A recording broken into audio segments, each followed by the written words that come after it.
I'm Priyananda, the Director of Windhorse Publications, and I'm very pleased to be telling you about our Life-Changing Books campaign. You may be wondering yourself how you can contribute to this campaign. Well, you can do this in two ways. You can make your own video, and you can find out all about this by going to windhorsepublications.com/life-changing books. The second way you can help is by giving donation funds to help us publish more life-changing books. These books are two. There's the books that are new this year particularly, books like Paramananda's The Myth of Meditation that we've just published, and the Free Time by Vajragupta. You can still contribute to the production of these books. But also we need funds for the publication of existing books like Sangharakshita's Living with Awareness, which is an old favourite, a much loved book of Sangharakshita's, and the Sutras, A Guide to the Buddhas. So there are the two ways that you can really help our Life-Changing Books campaign, and please make a video and please give. Thank you.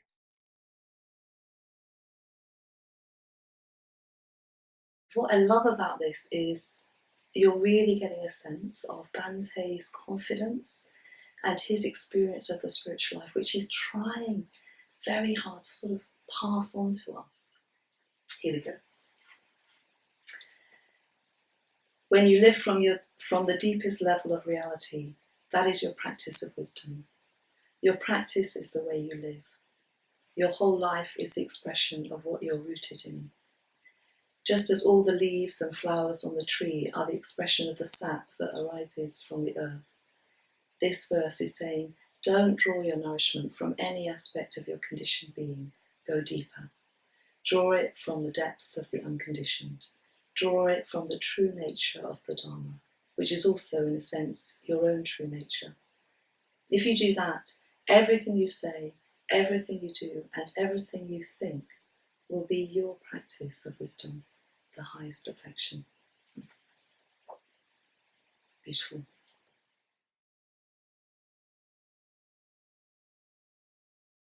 I read this book about 2 years ago. I studied it on a solitary and had a very strong impact on me, very strong.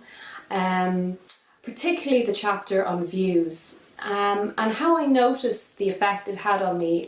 Towards the end of that solitary, the second last day, I went to empty the compost bin like a very good Buddhist, thinking of the next person who would be coming along. And as I went out to empty the bin, I slipped and I fell. And my immediate heart response was a feeling of injustice, that this wasn't fair, that I was being punished even when I was trying to do good. And as I went back into where I was staying, I immediately caught myself and thought, that sounds a bit strange, this idea of punishment.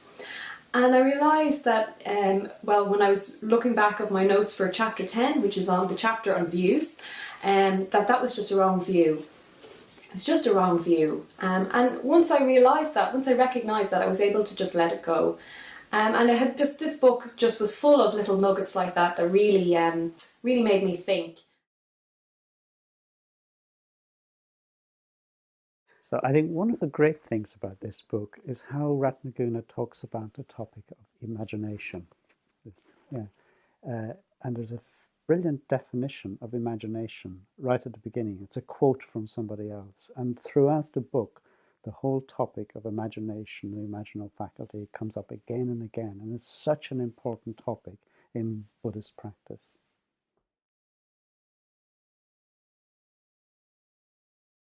I find it incredibly inspiring. It's full of Sangharakshita's lyrical prose, as well as teaching us about a lot of essential principles of the Dharma, and placing Buddhism in its historical context as well. I was picking this book up to do this. I noticed the little inscription in the front from the friend who gave it to me, and I'll just read it to you. He says, "This is probably the greatest gift I could ever give you, probably the greatest gift I will ever give you."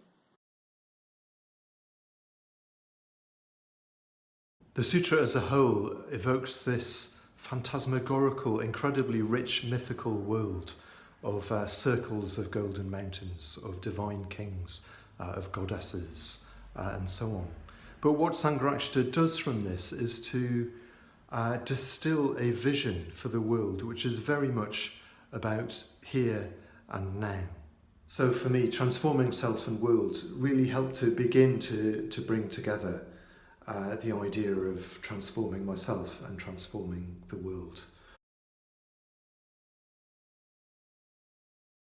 It's got this combination of being quite simple and straightforward, and yet it goes very, very deep. It goes to the heart of what we practice in Triratna.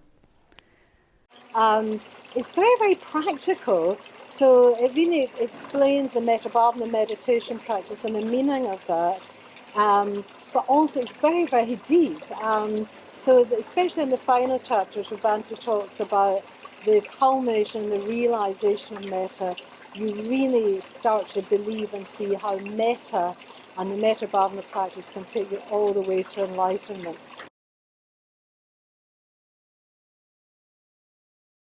And Sangharakshita was really at his peak in these lectures, drawing on myths, poetry, the whole language of symbols from across Western culture, Western religion, Buddhism, and weaving them together into these very, very inspiring lectures, which in the course of the book have been put alongside material from seminars. And one of the things that I love about how he does it is he has this way of constantly switching backwards and forwards. So he'll go right into the profound depths of a text and he'll explain it with such clarity that you start to think maybe you understand what it means. But before you can get your head too much in the clouds, he suddenly changes tack. He switches back and he says, okay, that's all very well, but what does this actually mean as a practical proposition? And then he goes on to discuss the text in very everyday, ordinary terms, how we can actually practice what it's talking about in our lives. And then, before we can get a bit too glib about it, or a bit too ordinary, or think, oh yeah, I know what that means, that's pretty obvious, he switches back again, and once more he kind of takes you into the profound depths, far-reaching depths of the text. Sangharakshita moves through the text with us in a way that allows us to understand, at least in some way, what the text is really getting at. And how has it changed my life? Well, it's what Sangharakshita has done really skillfully is shown how the imagination is a really wonderful doorway into the Dharma, and in a way how the Dharma itself is the imagination.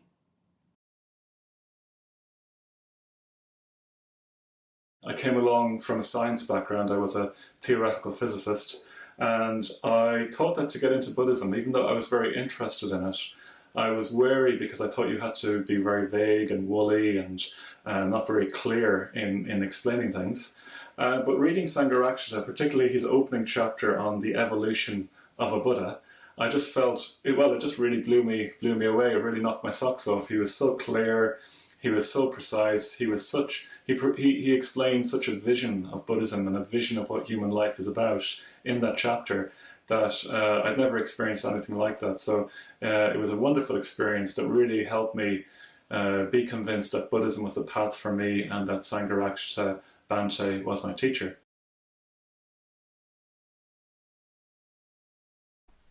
Hello, I'm Holly and I'm a GFR Mitra at the Cambridge Sangha. Well, I'm going to talk about what is the Sangha. And it's because for a book with such a simple title, there's so much in it.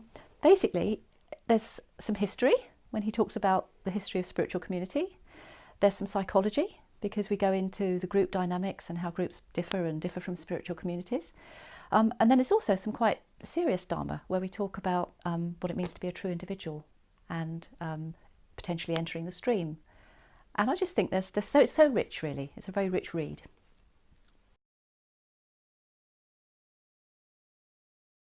I read this book after I came back from solitary retreat, and it showed me different things.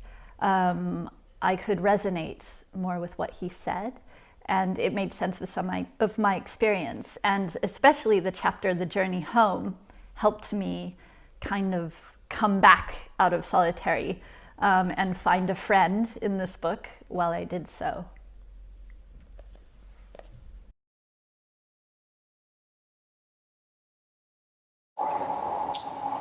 So in January 1990, I'd had 2 visits to the London Buddhist Centre under my belt. But then I found myself seriously ill in hospital, not knowing when or if or even how I would come out. A friend had lent me some Buddhist books. It included this one, The Three Jewels. It sat on my bedside table. Being rather weak, I probably lay looking at it as much as reading it. I guess it was the rich colours of the cover that attracted, and they seemed to express something of the promise of preciousness suggested in the title.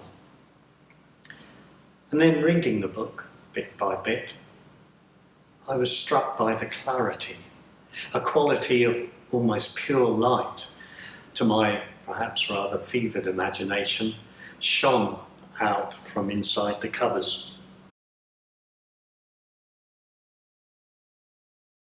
I studied the Bodhicharyavatara 4 years ago on a retreat at Taraloka led by Sadanandi.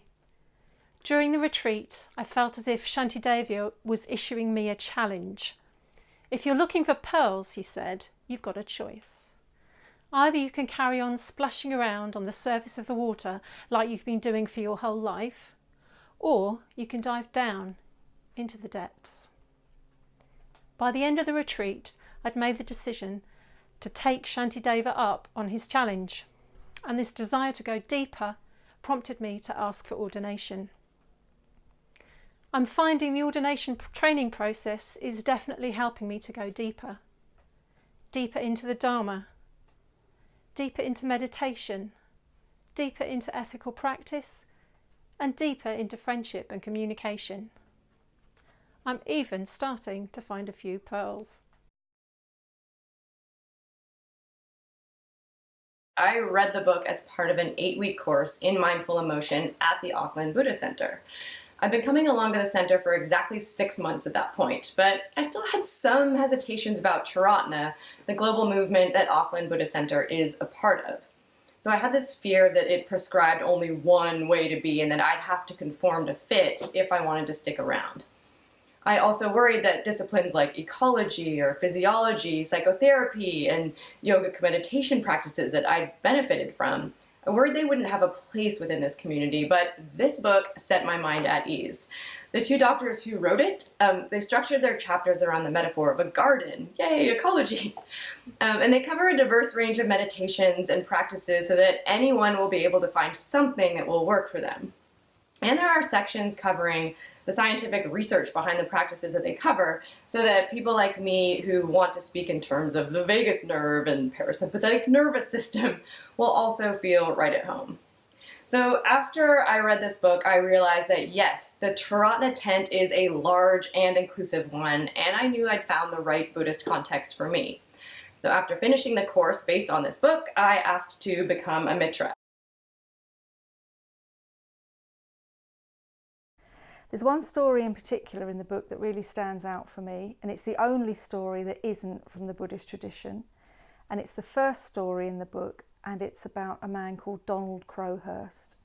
And he was a round-the-world lone sailor who took on a challenge that was just too big for him. And rather than own up to his mistake, he lied to his family and friends, his peers, and to the world at large.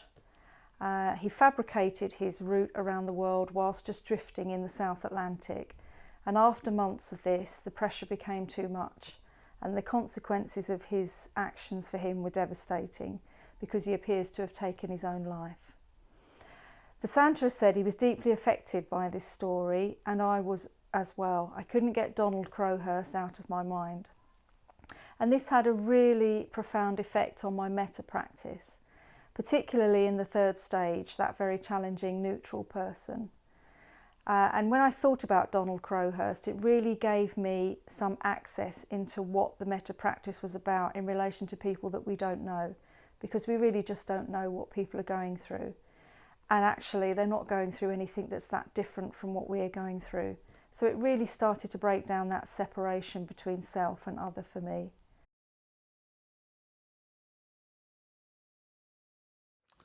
Yeah, this is the book titled A Guide to the Buddhist Path. And I really think this was sort of guide to my spiritual life within the Triratna Sangha. And this book still dear to me. Though I have got many number of books published by Windhorse Publication, but this was the first book, and I always recommend whoever come in contact with our Sangha, my friends, and particularly those who ask for ordination, I always tell them, I highly recommend this book, go through it and you will know what Bhante's teaching is, what Sangha Rakshita's teaching is. And this book is still very dear to me. I always consult this book for my references, and I really very much grateful for Windhorse Publication having this wonderful book where you can find all important basic teachings by Bhante in this book. Wow. If I think about life-changing books, I do have to speak to the book that both Paramabandhu and I co-wrote. Not because I think it's a life-changing book, but because that's the feedback that I constantly get. One of the reasons why it's life-changing is because once upon a time, the only recovery book out there really was the 12 steps, the 12 steps of Alcoholics Anonymous. You either had 12 steps or it was the asylum or the streets. And over the past 10 to 15 years, we have seen this upsurge of Buddhist recovery. And that shouldn't be a surprise because as far as I'm concerned, Buddhism is the oldest recovery program that we know. We know that actually the Buddha's first discourse was talking about addiction to hedonism, addiction to self-mortification. Recovery may not be explicit in the Buddhist teachings, but it's most definitely implicit in the Buddhist teachings.